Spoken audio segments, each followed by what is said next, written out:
This is the Ramblings of an Disciplined Mind podcast for Thursday, March 24th, 2016. As of this recording, Sierra is still missing. Yeah, I realized yesterday when I was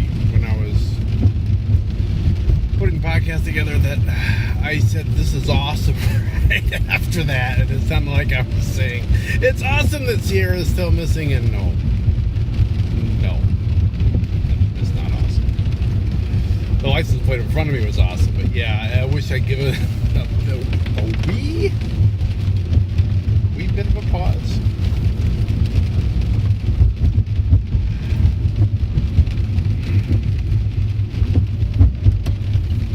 So what I thought I'd talk about today was, kind of my rules for being Smart-Aleck. There was a time way back. It's like, I want to be a smart-ass. How do you do that?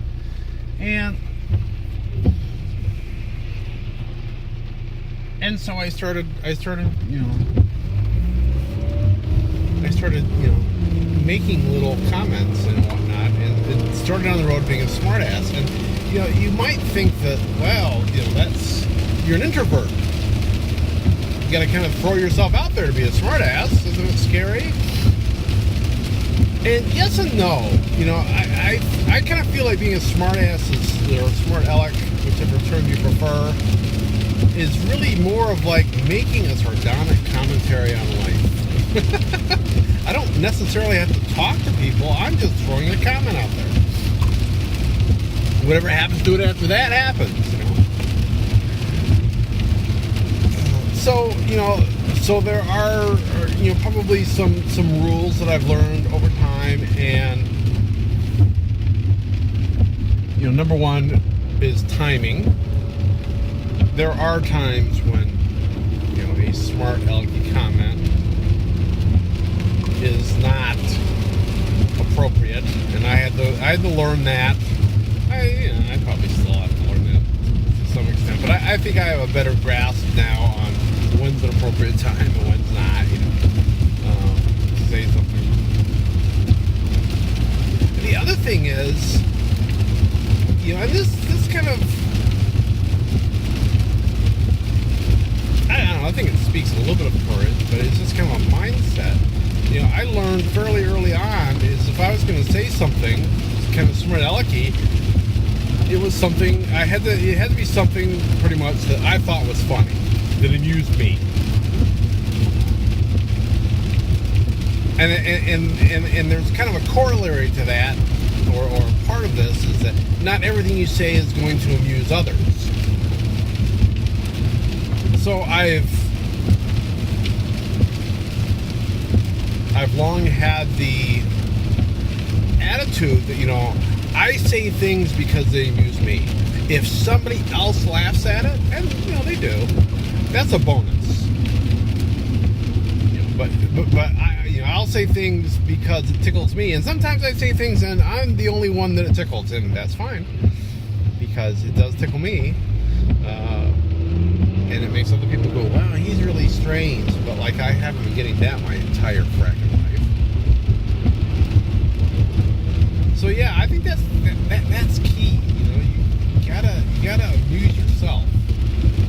And because I'm not trying to be a stand-up comedian. I mean, if you're trying to do stand-up comedy, you're trying to make other people laugh, whether or not you think it's funny. Although I gotta wonder, I've never done any had any learning in this area. Maybe in order for you to really pull it off as a comedian, you have to think it's funny too.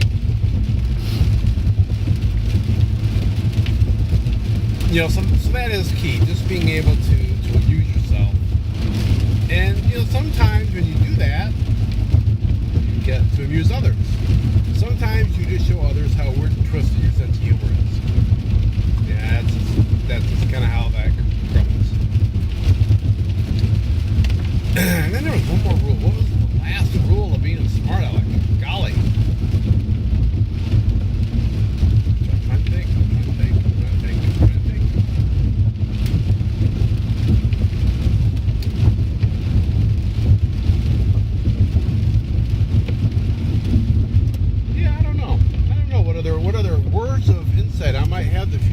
smart alecks out there. So, learn timing, amuse yourself, understand that what amuses you isn't going to amuse others, and be okay if you throw something out there and they don't laugh.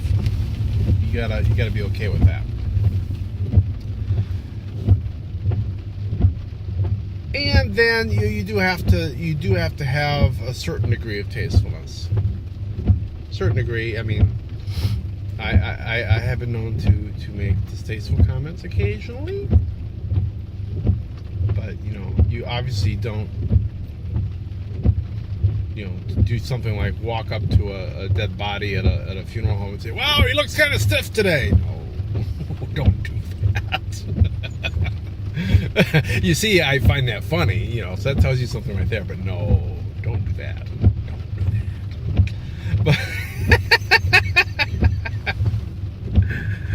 now I feel like I want to pay somebody to come to my funeral and say that.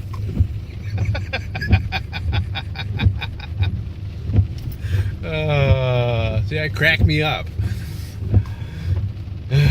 Anyway, I think I'll let that be that for the day before I reveal any more about myself than I already have. I will be back tomorrow, and I'll be talking to you then. So, be seeing you.